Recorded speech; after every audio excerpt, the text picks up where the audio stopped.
up, yo? It's your boy Zab Super Judah, 6-time champion of the world. I'm chilling right here with my boy Jay Calderon, man. And keeping it funky, baby. You know how we do, pound for pound, the greatest. What's up, y'all? It's your boy Jay Calderon of Fight Hook News and Stand Clear Entertainment, and we're about to bring you this week's boxing talk. Saturday, September 26th on Showtime Pay-per-view. It is a boxing pay-per-view event for the coming out party of the Charlo brothers.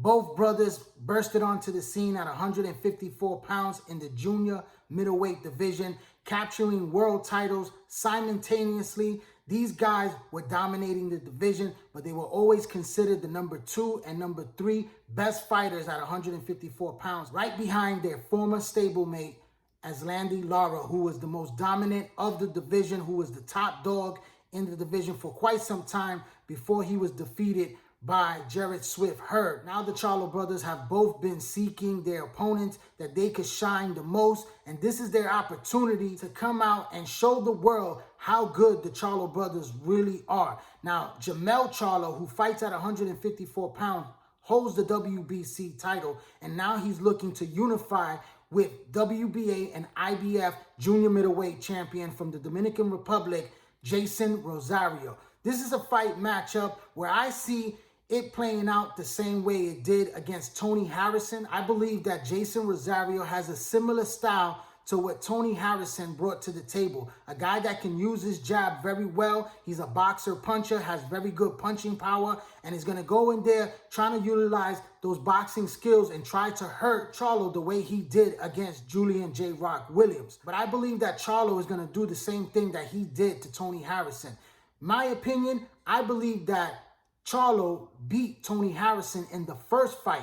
It was a fight where, Tony Harrison was able to utilize that jab and box effectively at times, but I just didn't think he did enough to actually win that fight. So I had Charlo winning that fight, but the judges saw it in favor of Tony Harrison, and Harrison was able to capture that title. But in the rematch, we saw Charlo do exactly what I said he was going to do and come out a little bit more aggressive and dominant in the fight, and he was able to stop Tony Harrison and recapture his WBC junior middleweight title. And that's the way I see this fight playing out. This is a guy, Jeison Rosario, that got stopped by Nathaniel Gilmore, a good solid fighter in the junior middleweight division, but he got stopped by him. But this is also the same guy that had a difficult time and a very tough fight where he won a split decision against Jorge Cota. Cota is the same fighter that got knocked out against Erickson Lubin and also Jermell Charlo very easily. He got blown out within the first 2 or 3 rounds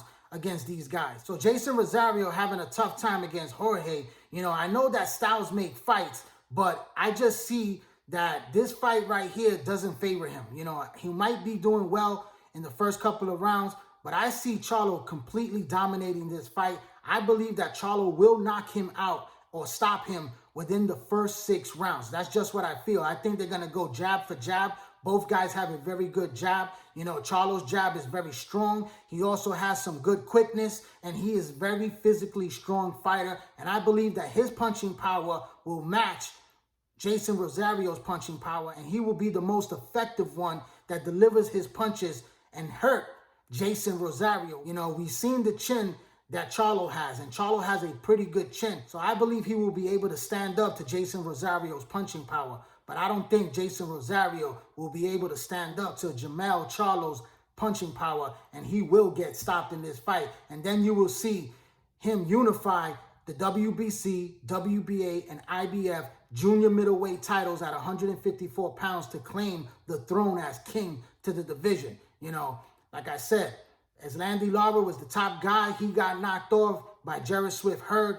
Jarrett Swift Hurd got knocked off by Julian J. Rock Williams, and J. Rock Williams got stopped by Jeison Rosario. So Rosario, even though I don't think he's the best fighter in the division, he holds 2 of the world titles as a unified champion. He is a top dog in the division, and I believe that he will get stopped in this fight, and Charlo will finally take his throne as the king of the division, a long time coming, ever since his brother was in the same division with him before moving up to the middleweight division. And, he's going to be able to get that opportunity on September 26th. And I think he's going to have a fantastic fight. And I know a lot of people are going to say that I'm not giving Jeison Rosario respect or credit for what he did against J-Rock, but Styles made fights, and I believe that it was just his night that he was able to beat J-Rock. And we saw that J-Rock was also stopped before against the other brother, Jermall Charlo, right before he moved up to the middleweight division. So, you know, Jeison Rosario getting that victory was a big victory for him.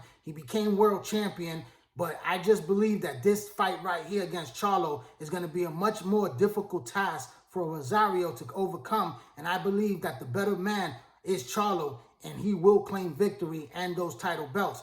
Now, after this fight is over, you know, and he does claim the #1 spot at 154 pounds, the fight that I would like to see is the long-awaited, overdue fight against Erislandy Lara, who is still in the mix. And he has a secondary WBA world title, but he's still a top fighter in the division. He's much older and he's definitely declined over the years, but it's a fight matchup that I would still like to see. It's a matchup where I favor Charlo a little bit more, but I believe that it's the toughest and the most biggest fight of his career at the junior middleweight division, you know, because he hasn't faced anyone up to this point like an Erislandy Lara, and a guy like Jeison Rosario is not going to prove that much to me until he faces somebody like Erislandy Lara. And that's the fight that I hope gets made right after this fight. And I look forward to that. Now, moving along to the middleweight division of 160 pounds, the other brother, Jermall Charlo, makes his significant fight of his career. You know, he won the junior middleweight division IBF title at 154 pounds and then moved up to 160, looking for that big significant fight against Canelo Alvarez. For several reasons, you know, Canelo really didn't show interest in fighting Charlo, even though his promoter tried to make the fight and Charlo's team turned down the fight offer because they wanted more money. Nevertheless, that fight never happened. You know, also, Charlo had an opportunity to fight the WBO middleweight champion in Demetrius Andre. That's a fight matchup where he was offered $7 million to come over to the zone and fight for a title unification, which is a fight that would have been much bigger in magnitude than the fight that he's about to get into with Sergiy Derevyanchenko. Sergiy is a very good fighter. He's extremely tough. This guy has been in there with Daniel Jacobs, and he's been in there also with Triple G. A lot of people felt that he defeated Triple G. I believe that fight was close enough to be a draw or a very slim margin where Triple G was able just to pull out that fight. But it definitely showed that Triple G is on the decline and he's about to retire pretty soon because he's at the end of his career. But Sergiy Derevyanchenko is definitely going to bring it, and he's going to put up a very tough fight for Jermall Charlo. But for Jermall Charlo, this is definitely not a fight where he's going to be making $7 million. You know, he might get $5 million guaranteed to step into the ring, and they're hoping that the pay-per-view sales will do good enough so that he can get that $7 million payday that he's hoping for. You know, but I don't think he's going to make $7 million guaranteed the way he was going to make it with Demetrius Andre. Demetrius Andre is a way better fighter than Sergiy Derevyanchenko, and that was a much more significant fight because there was a title unification between the WBO and the WBC, and it would have been a much better fight for Jermall Charlo to really prove himself as a top dog in the division, and he's still searching for that top dog status because he turned down that fight with Demetrius Andre, and he hasn't been able to get the Canelo Alvarez fight. So he's fighting perhaps the biggest name that he has fought this far. Definitely the toughest on paper, but we will see once he steps into the ring how this fight truly plays out, because I believe, like his other brother, he has a very good jab. He has good punching power, you know, perhaps a little bit more power than his brother, and he has some good boxing skills. He looks hungry, he looks ready, he looks sharp. He has a very good trainer, and he's going to go out there and try to dominate Sergiy Derevyanchenko better than what Daniel Jacobs did and Triple G did, and he's going to be measured on those fights right there. He's going to be measured to see, can he stop Sergiy Derevyanchenko, who has a very good chin, who is a strong fighter and has decent, solid punching power himself, that's going to test the chin of Charlo, which I believe he has a solid chin, one of the best chins in boxing, and I believe that he's going to be able to win this fight by decision. Some people feel that Derevyanchenko will win this fight because what he did against Triple G and Daniel Jacobs, they believe that he's strong enough and good enough to beat Jermall Charlo, but I believe that Charlo will definitely come out victorious in a tough, close fight going 12 rounds. But I predict both Charlos will win on September 26th, and they will shine in their victory wins, because these are fights that are going to put them a step closer to where they want to be as superstars in the sport of boxing. But they haven't gotten those significant fights that they have been searching for, and they hope to get them in the near future. But this is going to be a loaded pay-per-view card by PBC. Hats off to them. You know, it's a very good card. You have the former super bantamweight champion and Daniel Roman, who's now over at PBC fighting on their card. You have also, Luis Nery, who's fighting at the super bantamweight division now, 122 pounds. Tough Mexican fighter that was a former bantamweight champion. You also have Brandon Figueroa, another super bantamweight at 122 pounds, defending his title.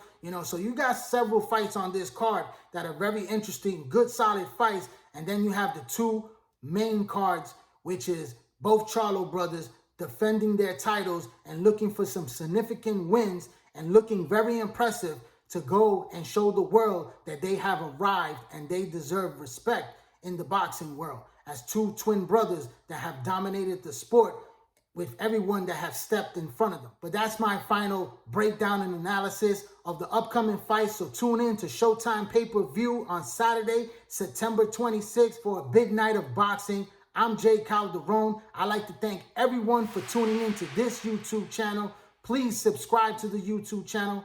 Hit that like button, hit that share button, drop a comment, hit the bell icon so you get all my notifications once I drop a new video. Also, follow me on all social media platforms, on Twitter, on Instagram, and join the Facebook boxing group page, all under the same name, Jay Calderon Boxing Talk. I'm Jay Calderon for Stand Clear Entertainment and Fight Hook News. Thanks for your support. Keep watching, and please subscribe.